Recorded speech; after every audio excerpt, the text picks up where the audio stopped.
السلام عليكم ورحمة الله وبركاته. أبطال سنة رابعة ابتدائي، هناخد النهاردة مع بعض آخر جزئية في الوحدة الثانية في مادة الدراسات الاجتماعية عندي بعنوان هيئات مؤثرة في المجتمع المصري.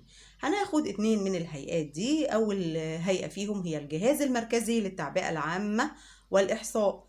ايه الجهاز المركزي للتعبئة العامة والإحصاء؟ عدى علينا قبل كده؟ عدى علينا طبعا، وعرفنا ان احنا من خلاله بنجمع عندي البيانات الخاصة بالسكان الموجودين في مصر. وعرفنا كمان اننا مصر مهتمة جدا بالجوانب الإحصائية دي من ايام القدماء المصريين. فنيجي بقى نشوف الجهاز المركزي للتعبئة العامة والإحصاء ده تم إنشاؤه إمتى؟ عام 1964. سنة كام؟ 1964. طب هو تابع لحد؟ أقوله لأ، ده الجهاز المركزي للتعبئة العامة والإحصاء ده هيئة مستقلة. هيئة إيه يا حبايبي؟ مستقلة. تابعة لمين؟ تابعة بشكل مباشر رئيس الجمهورية. تابعة بشكل مباشر مين؟ رئيس الجمهورية. يبقى الجهاز المركزي للتعبئة العامة والإحصاء تم إنشاؤه عام 1964 كهيئة مستقلة تابعة لمين؟ لرئاسة الجمهورية. تابعة لمين؟ لرئاسة الجمهورية. هو جهاز مركزي واحد بس اللي موجود في الجمهورية كلها؟ أو لا، ده ليه كمان فروع على مستوى الجمهورية. يبقى الجهاز المركزي ده له فروع على مستوى الايه؟ الجمهورية كلها. تيجوا نشوف كده ايه هي مهام الجهاز المركزي للتعبئة العامة والإحصاء. احنا عرفنا مهمة فيهم اللي هي ايه؟ ان الجهاز المركزي للتعبئة العامة والإحصاء بيعمل لي تعداد سكاني كل قد ايه؟ كل 10 سنين. واخر مرة عملها سنة كام؟ مين فاكر؟ برافو عليكم، سنة 2017. يبقى ادي اول مهمة اهي، ان هو بيعمل تعداد سكاني كل 10 سنين، واخر تعداد سكاني كان عام 2017. عنده مهام تانية طبعا، المهمة الأساسية، وهي إيه؟ جمع البيانات ومعالجتها وتحليلها. بيجمع لي مجموعة من البيانات ويبتدي يعالجها ويحللها عشان يطلع لي في الآخر إحصاءات. يبقى جمع البيانات ومعالجتها وتحليلها عشان يطلع لي بقى في الآخر مجموعة من الإحصاءات اللي هي زي إيه مثلا؟ زي عندي مثلا نسبة الأمية، زي مثلا نسبة البطالة، وغيرها وغيرها من البيانات اللي احنا بنحتاجها وبنجمعها من خلال التعداد السكاني. تمام كده حبايبي؟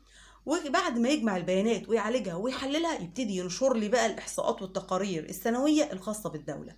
نشر الإحصاءات والتقارير السنوية الخاصة بالدولة. يبقى مين تاني يقول كده معايا مهام ومسؤوليات الجهاز المركزي للتعبئة العامة والإحصاء؟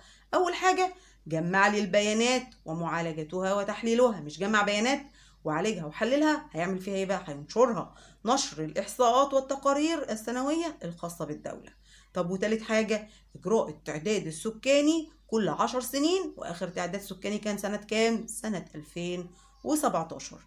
يا ترى الجهاز المركزي للتعبئة العامة والإحصاء ده لو احتاج أي معلومة من أي جهة حكومية، الجهة الحكومية تقول له لا المعلومات دي خاصة بينا ما ينفعش إن احنا نطلعها؟ لا، ده واخدين أوامر كل الجهات الحكومية بالتعاون مع الجهاز المركزي للتعبئة العامة والإحصاء علشان يمدوه بكل البيانات اللي بيحتاجها عشان يقدر يتم المهمة القومية اللي بيقوم بيها، إن هو يجمع لي مجموعة بيانات كبيرة جدا عن كل فئات المجتمع. ووفقا للقانون لا يجوز لأي وزارة أو هيئة أو فرد في الدولة إن ينشر أي بيانات أو معلومات إحصائية إلا لما يستند إلى إحصاءات الجهاز المركزي للتعبئة العامة والإحصاء. يبقى هل يجوز لأي وزارة أو هيئة أو فرد إن هم ينشروا أي بيانات أو معلومات أو إحصاءات كده بدون ما يرجع للإحصاءات اللي موجودة في الجهاز المركزي للتعبئة العامة والإحصاء؟ لا طبعا. يبقى لازم الاستناد إلى إحصاءات الجهاز المركزي للتعبئة العامة والإحصاءات عشان أنشر أي بيانات أو أي معلومات. يبقى احنا عرفنا في الجهاز المركزي للتعبئة العامة والإحصاء إنه أنشئ عام 1964، وإنه جهة مستقلة تابعة لمين؟ تابعة لرئاسة الجمهورية. مهامه ومسؤولياته إيه؟ جمع البيانات ومعالجتها وتحليلها. بعد ما جمع البيانات هيعمل إيه؟ نشر بقى للإحصاءات والتقارير. هينشر لي الإحصاءات والتقارير للبيانات اللي هو جمعها دي. وكمان عمل تعداد سكاني كل 10 سنين، واخر تعداد سكاني كان سنة 2017. عرفنا ان كل الجهات الحكومية متعاونة مع بعض علشان تمد الجهاز المركزي للتعبئة العامة والإحصاء بكل البيانات اللي بيحتاجها.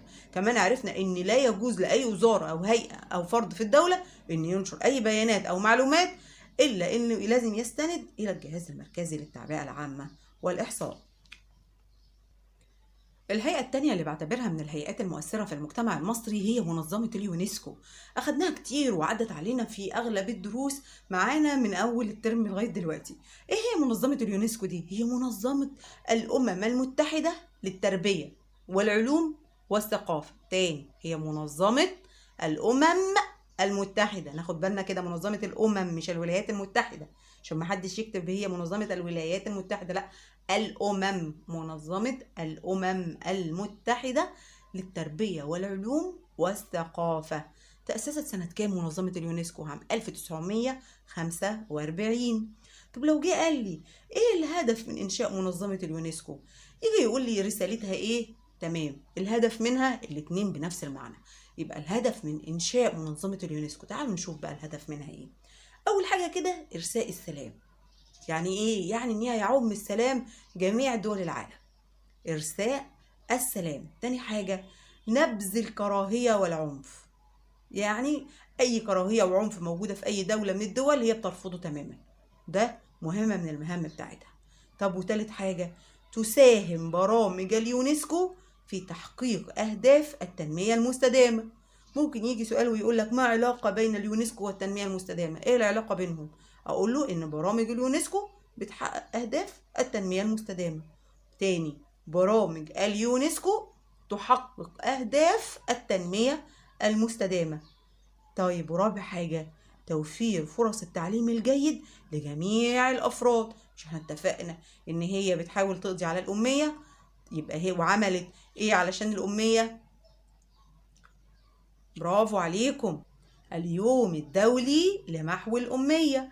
يعني هي بتحاول توفر فرص تعليم جيدة لجميع الأفراد. كمان القضاء على الفقر والمساواة بين الجنسين. القضاء على الفقر والمساواة بين الجنسين. يبقى ايه الهدف من إنشاء منظمة اليونسكو؟ إرساء السلام، نبذ الكراهية والعنف، تساهم في تحقيق أهداف التنمية المستدامة، توفير فرص التعليم الجيد، يبقى التعليم الجيد لجميع الأفراد، القضاء على الفقر والمساواة بين الجنسين. منظمة اليونسكو بتبذل العديد كمان من الجهود علشان تحافظ لي على التراث الطبيعي والثقافي، ودي حاجة احنا درسناها في الوحدة بتاعتنا دي الحالية، الوحدة التانية، واستدامته في 167 دولة حول العالم. يبقى بتحافظ على التراث الثقافي والطبيعي الموجودين في 167 دولة حول العالم. عندي مصر بقى انضمت مصر إلى اليونسكو سنة كام؟ سنة 1946، يعني بعد إنشائها بكام سنة؟ برافو عليكم، بسنة واحدة بس. هي انشأت سنة 1945 ومصر انضمت ليها سنة 1946. انضمت ازاي يعني؟ يعني اليونسكو ضم عندي مواقع في مصر خلاها مدرجة على قائمة اليونسكو للتراث العالمي. عندي كم موقع بقى منضم إلى منظمة اليونسكو من المواقع الأثرية والثقافية اللي موجودة داخل مصر؟ مواقع، 6 مواقع ثقافية وموقع طبيعي. ايه هم يا مس؟ انتوا اخدتوهم وحفظتوهم وعارفينهم كويس جدا. تعالوا كده نشوف كده الدرس الاولاني في الوحدة التانية ايه المناطق اللي ذكرت فيه. عندي 6 مواقع ثقافية وموقع طبيعي. ايه هم ال6 مواقع الثقافية؟ تعالوا نشوف كده مع بعض. مدينة القاهرة التاريخية، منطقة أبو مينا. منطقة أبو مينا دي موجودة فين؟ برافو عليكم، في محافظة الإسكندرية. برافو عليكم، بجوار برج العرب، شطار. دير سانت كاترين. برافو عليكم، كده كام واحدة؟ كده 3. مدينة طيبة بالأقصر. مدينة طيبة بالأقصر، شطار. منطقة الأهرامات من الجيزة إلى دهشور. برافو. ايه كمان؟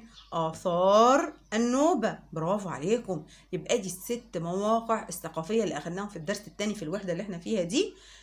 وكمان موقع طبيعي. ايه هو الموقع الطبيعي اللي منضم إلى قائمة اليونسكو؟ ها؟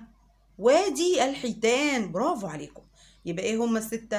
مدينة القاهرة التاريخية، منطقة أبو مينا، آثار النوبة، دير سانت كاترين، مدينة طيبة بالأقصر، منطقة الأهرامات من الجيزة إلى دهشور، والمنطقة السبع اللي بتمثل موقع طبيعي أو تراث طبيعي هي منطقة وادي الحيتان. وادي الحيتان. مش كده حبايبي؟ يبقى مصر كم موقع منضم إلى منظمة اليونسكو أو قائمة اليونسكو للتراث العالمي فيها؟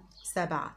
6 طبيعي، 6 ثقافي وواحد طبيعي. 6 ثقافي وواحد طبيعي.